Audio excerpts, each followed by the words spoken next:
नमस्कार दोस्तों, एक बार फिर से स्वागत है। तो यूपीएसआई एफएसएसओ, प्लाटून कमांडर और सिविल पुलिस, इनकी वैकेंसी आ चुकी हैं ऑलरेडी। इसके ऊपर वीडियो बन चुकी है और एज पर द प्रॉमिस मैंने आपसे कहा था कि 1 अप्रैल 2021 जब से एप्लीकेशन फॉर्म फिल होने स्टार्ट होंगे उससे पहले मैं अपनी वीडियो का Q&A डाल दूंगा। Q&A मतलब आपने जो क्वेश्चंस पूछे हैं उसमें से देखिए क्वेरीज आर एंडलेस, लेकिन जो मेरे को लगा मैक्सिमम क्वेरीज मैं कवर कर रहा हूं। बाकी कमेंट सेक्शन में कोशिश करूंगा आंसर देने का, टाइम नहीं है और कोई भी कमेंट आपको दिखेगा नहीं क्योंकि एडिटिंग पे ज्यादा नहीं दे रहा। अगर आपको लग रहा है कि मैं फेक कमेंट्स के रिप्लाई कर रहा हूं तो मेरी जो वीडियो है जिसका थंबनेल आपको स्क्रीन पे दिख रहा है उस वीडियो पे आप ये कमेंट जाके देख सकते हैं।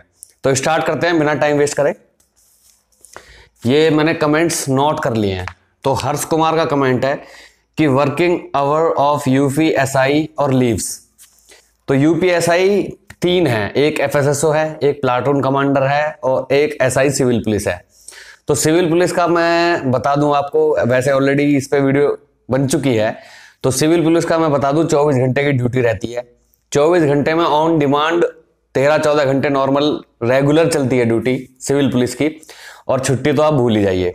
एफएसएसओ में एक मेंटेन है और वो संडे को भी कर लेते हैं मैनेज और उनको फैसिलिटीज भी अच्छी मिलती हैं।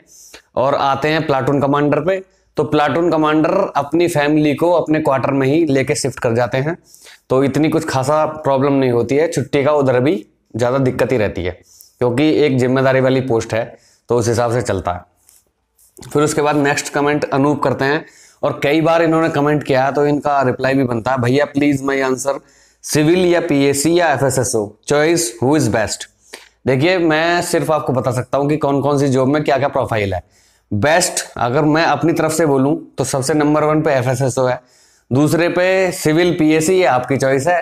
दोनों का एक ही सेम सिस्टम है। सिविल में थोड़ी जिम्मेदारी ज्यादा है, पीएसी में अपने ही स्टाफ की जिम्मेदारी रहती है। उसमें सिविल मैटर्स मतलब पब्लिक से डीलिंग बिल्कुल भी जीरो रहती है, पब्लिक डीलिंग। तो ये आप डिसाइड करिए आपको कौन सी बेस्ट लगती है। उसके बाद आती है सौरभ त्यागी।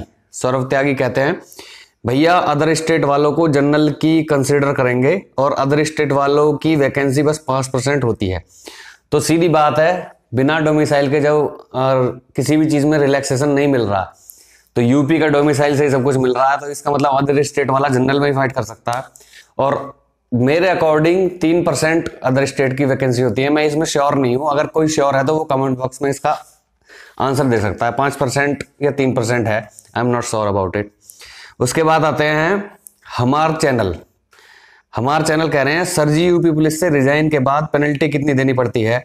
2 साल का जो बॉन्ड है वो कब से वैलिड है? जेटीसी आरटीसी कब रिजाइन देने पर पेनल्टी नहीं देनी होगी? तो 2 साल का जो आपका प्रोसीजर है वो है जिस दिन आप ज्वाइन कर जाओगे।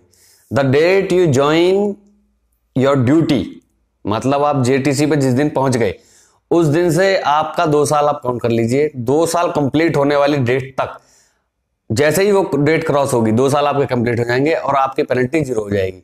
अदरवाइज हर डिस्ट्रिक्ट की अलग टाइप की पेनल्टी है। अभी जो 69,500 के जो टीचर में आए हैं कुछ बंदे, कोई 2 लाख रुपए देखा है, कोई 3.5 लाख रुपए देखा है। तो हर डिस्ट्रिक्ट का अलग रूल है, ये डिपेंड करता है आप किस डिस्ट्रिक्ट में आपकी पोस्टिंग होती है। Manoj Kumar, hello sir please reply, क्या एसआई की जॉब से कभी भी निकाला जा सकता है? क्योंकि नोटिफिकेशन में लिखा है कि ये नौकरी अस्थायी है। देखिए निकाला कभी भी नहीं जा सकता, अस्थायी नौकरी नहीं है, परमानेंट जॉब है, लेकिन बहुत ही हाई रिस्क की जॉब है। अगर सिविल पुलिस के सब इंस्पेक्टर की मैं बात करूं तो जॉब में उतार चढ़ाव बहुत ज्यादा आएंगे और बहुत सारे केसेस में आप इन्वॉल्व रहेंगे। आपके ऊपर भी केसेस एलिगेशंस लगेंगे और वो कुछ बहुत सारे केसेस स्पंज भी हो जाएंगे रास्ते में। लेकिन डिपेंड करता है कि कितना उतार चढ़ाव से आप गुजरते हैं और आपकी लाइफ के लेख में क्या लिखा हुआ है। तो बहुत ही रिस्की जॉब है। जॉब के साथ देखो, जॉब तो जॉब है, जॉब के साथ कभी भी कुछ भी हो सकता है। लेकिन एक नॉर्मल केस में अगर लेके चलें, अगर आपके साथ कुछ भी नहीं हो रहा है तो इस तरीके से नहीं है कि इसमें कभी भी निकाला जा सकता है। एक बहुत ही डेप्थ वैलिड रीजन होगा जब आपको निकाला जाएगा, अदरवाइज इसमें से कोई ऐसे नहीं निकाल सकता। और ये सिद्धार्थ कमेंट कर रहे हैं sir online exam all India में होगा या फिर केवल यूपी में होगा? तो इसका सीधा प्लेन आंसर है सिर्फ यूपी में कंडक्ट करा जाएगा, ऑल इंडिया नहीं होगा ये। उसके बाद आते हैं अवनीश मिश्रा।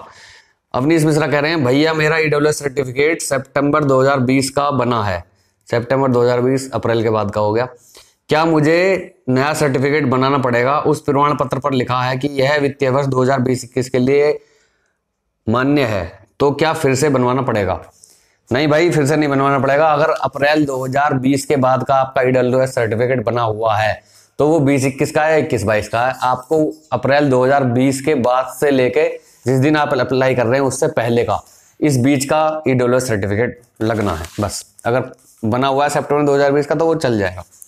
उसके बाद कमेंट कर रहे हैं पुष्पेंद्र, मोहित भाई ओबीसी नॉन क्रीमी लेयर का सर्टिफिकेट बनवा लिया है 2021 का, पर हम क्रीमी लेयर की कैटेगरी में हैं, तो क्या रिलैक्सेशन मिलेगा?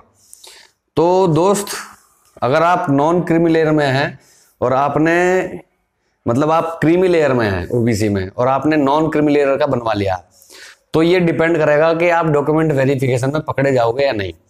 तो पकड़े जाओगे तो इसके बहुत ही भारी कॉन्सिक्वेंसेस हो सकते हैं, और अगर नहीं पकड़े गए और आप जॉब में चले गए और जॉब में जाने के 2 या 3 साल बाद या 6 महीने बाद भी पता लग गया, तो सारी सैलरी की रिकवरी होगी, 420 का मुकदमा लिखा जाएगा और जॉब से तो निकलेगे और सोसाइटी वाले फिर आपका क्या हाल करेंगे तो वो देख लेना। ये पता लगने पे है, ना पता लगने पे दुनिया में पता नहीं क्या क्या चीज हो रही है।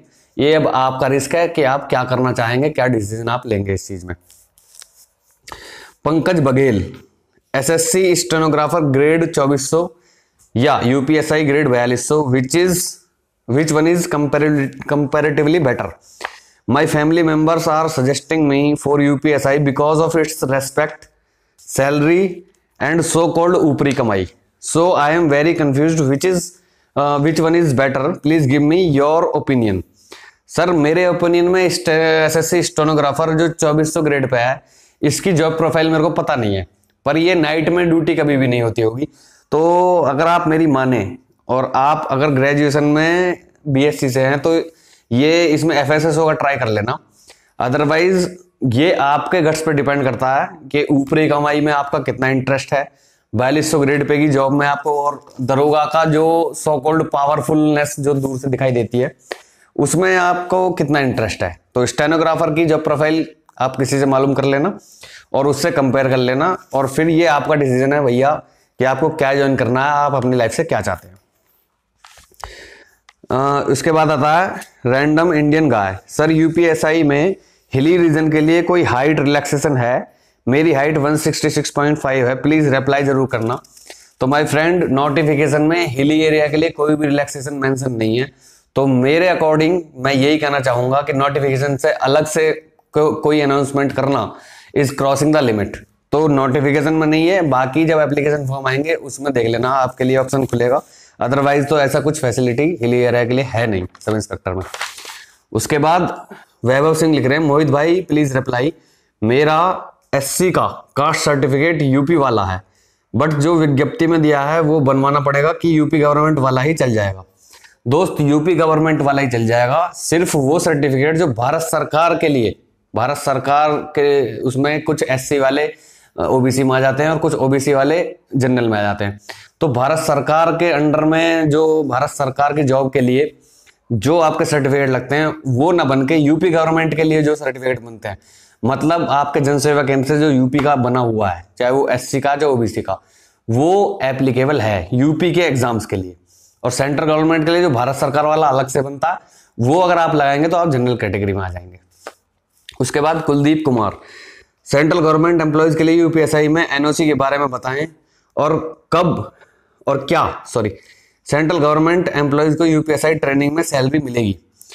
तो ये बहुत ही सिंपल सा क्वेश्चन है। अगर आप कहीं भी गवर्नमेंट एम्प्लॉय है तो आपको अपने डिपार्टमेंट से परमिशन तो लेनी ही पड़ेगी कि आपको ये फॉर्म या ये भर्ती देखने में आपके डिपार्टमेंट से कोई भी किसी को प्रॉब्लम नहीं है, नो ऑब्जेक्शन, कोई ऑब्जेक्शन नहीं है।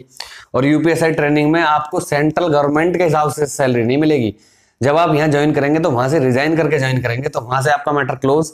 और यहाँ की जो भी सैलरी है, मैंने सुना है कि 2019 में कोई ऐसा शासनादेश आया है, मैं उसमें गो थ्रू नहीं हुआ हूँ, कि सैलरी अब पूरी मिल रही है। तो ये तो अब जो ट्रेनिंग बैच है वही बताएगा पूरी मिलती है, अदरवाइज अब तक तो 3500 रुपये महीना ट्रेनिंग में मिलती थी। अंकित दुबे कर रहे हैं, सर क्या जनरल कैंडिडेट्स जो कांस्टेबल हैं वो ईडब्ल्यूएस से भर सकते हैं? तो सीधी बात है, जनरल वालों के लिए ही ईडब्ल्यूएस फैसिलिटी है। और ईडब्ल्यूएस का मतलब है इकोनॉमिक वीकर सेक्शन। इसमें कहीं भी ये नहीं लिखा है कि अगर आप एक सरकारी कर्मचारी हैं तो आप ईडब्ल्यूएस नहीं भर सकते। इसमें ये मेंशन है कि अगर आपकी ईयरली इनकम 8 लाख रुपए या उससे कम है तो आप ईडब्ल्यूएस के लिए एलिजिबल हैं। तो सीधी बात है, कांस्टेबल तो आधा ही है, आधा भी नहीं है, 4 लाख भी नहीं है पर एनम की, तो आप ईडब्ल्यूएस बिल्कुल भर सकते हैं। आप कांस्टेबल हैं यूपी में तो उससे कोई फर्क नहीं पड़ता। अभी आपने एक किस्सा सुना होगा, फिरोज आलम जिन्होंने इंडियन सिविल सर्विसेज निकाला है, दिल्ली पुलिस में कांस्टेबल थे और वो भी इसमें जनरल में थे, तो उन्होंने ईडब्ल्यूएस के थ्रू ही वो गए थे, ईडब्ल्यूएस में ही उन्होंने इंडियन सिविल सर्विसेज निकाला था और दिल्ली पुलिस में कांस्टेबल थे तो ईडब्ल्यूएस उन्होंने बनवाया था। तो आप वहीं से देख लीजिए। अब ये लिखती हैं Asha Varma, sir SSC GD versus UPP which is better. तो यहाँ तो हम सीना ठोक के कहेंगे कि एसएससी जीडी में जाने से अच्छा है आप यूपी पुलिस में आ जाइए। गर्ल्स के लिए ऐसी कोई खास दिक्कत नहीं है और कंपैरिजन आप अगर एसएससी जीडी से कर रही हैं तो अगर आप ये बोलती हैं कि बैंक वर्सेस यूपीपी या एसएससी ये होता है lower division LDC versus UPP, तो शायद मैं एलडीसी की तरफ जाता। लेकिन अगर आप ये करें जीडी वर्सेस यूपीपी तो मेरी तरफ से यूपीपी है, अदरवाइज फाइनल डिसीजन आपका। प्रवीण गौतम, सर नोटिफिकेशन में लिखा है डोमिसाइल किसी भी डेट का चल जाएगा। ओके, तो यहां क्लियर कर दूं, डोमिसाइल आपका जिस दिन फॉर्म भर रहे हैं उससे पहले किसी भी डेट का हो, चाहे 2015 का हो, 16 का हो, 17 का हो, चल जाएगा। उसके बाद लिखा है ओबीसी अप्रैल 2020 से 2021 के बीच का होना चाहिए। अगर आप नॉन क्रीमी लेयर में है तो आपका अप्रैल 2020 के बाद का और जिस दिन फॉर्म भर रहे हैं उससे पहले का होना चाहिए। बिल्कुल ठीक है, पर ये नहीं बताया कि एससी सर्टिफिकेट लेटेस्ट चाहिए या ओल्ड चल जाएगा। प्लीज बताएं, मेरा एससी और डोमिसाइल दोनों 2015 का है, तो एससी का आपका जिस दिन फॉर्म भर रहे हैं उससे पहले का होना चाहिए। बिल्कुल चल जाएगा 2015 का एससी सर्टिफिकेट, लेटेस्ट बनवाने की जरूरत नहीं है। हालांकि मैंने आंसर में लेटेस्ट लिख दिया था और उसको मैं वापस ले रहा हूं। रमन सिमरन कहते हैं, नमस्कार भैया जी, मैं दिल्ली से हूं, मेरे पास ईडब्ल्यूएस का सर्टिफिकेट है, तो क्या ये सर्टिफिकेट यूपीएससी में चल जाएगा या हमें जनरल से फॉर्म फिल करना पड़ेगा? भैया जब तक यूपी का डोमिसाइल नहीं है आपके पास, यूपी के आप मूल निवासी नहीं है, तब तक आपको जनरल में ही फाइट करना पड़ेगा। आरिफ खान लिखते हैं, सर मैं 49,568 में ट्रेनिंग कर रहा हूं, क्या मुझे अप्लाई करने से पहले यहाँ से परमिशन लेनी पड़ेगी? दोस्त ट्रेनिंग कर रहे हो तो सैलरी ले रहे हो, सैलरी ले रहे हो तो राज्य के कर्मचारी हो, राज्य के कर्मचारी हो तो एनओसी लेनी पड़ेगी आपको। एंड एनओसी इज आपके जो पुलिस अधीक्षक महोदय हैं उनके नाम एप्लीकेशन लिखिए और आपको आपके पुलिस ऑफिस से परमिशन होके 2-4 दिन में 8 दिन में मिल जाएगी। अजय कुमार ये कमेंट कर रहे हैं, सर कृषक वर्ग से बीएससी वाले अग्निशमन अधिकारी में डाल सकते हैं क्या? कृषक वर्ग से, ये कृषक वर्ग वाले भी साइंसाइड बोले जाते हैं क्या? भाई मेरे को तो अभी तक ऐसा नॉलेज में है नहीं, तो मेरी तरफ से तो ना है, बाकी आप किसी और से कंसल्ट कर लेना। बीएससी इन पीसीएम होना चाहिए तब आप अग्निशमन में आएंगे, ये कृषि का नहीं चलेगा। उसके बाद धर्मवीर, सर जय हिंद, क्या इसमें नेगेटिव मार्किंग है? तो भैया राज्य के मैक्सिमम एग्जाम्स में नेगेटिव मार्किंग नहीं होती है, इंक्लूडिंग जो आपकी यूपीएसआई की भर्ती है, चाहे वो यूपीएसआई कॉन्फिडेंशियल है चाहे ये है, नेगेटिव मार्किंग दोनों में अभी तक ऐसा कुछ नहीं है। नोटिफिकेशन में तो है नहीं, तो नोटिफिकेशन में नहीं है तो इसका मतलब है ही नहीं। और एक पूछ रहे हैं वहां से नोटिफिकेशन का लिंक कहाँ मिलेगा? upppb.government.in, prpb.gov.in या सरकारी रिजल्ट पर जाइए और वहाँ पे लेटेस्ट जॉब में आपको सेक्शन में मिल जाएगा यूपीएसआई का, उसमें नीचे जाइए स्क्रॉल करके और डाउनलोड नोटिफिकेशन। और आपको अगर नहीं समझ में आ रहा है तो किसी भी नियरेस्ट कैफे पे जाके और कहिए सर नोटिफिकेशन के प्रिंट आउट दे दीजिए, निकाल के प्रिंट आउट निकाल के फटाक से आपसे पर प्रिंट आउट 2 या 3 रुपए के हिसाब से जोड़ के पैसे लेगा, नोटिफिकेशन आपके हाथ में। तो वीडियो देखने के लिए, वापस आने के लिए बहुत बहुत धन्यवाद। आशा करता हूँ आपकी मैक्सिमम क्वेरीज सॉल्व हुई होंगी। अगर अब भी कोई क्वेरी बाकी बची है तो अभी हम जिंदा हैं। तब तक के लिए जय हिंद माय फ्रेंड्स।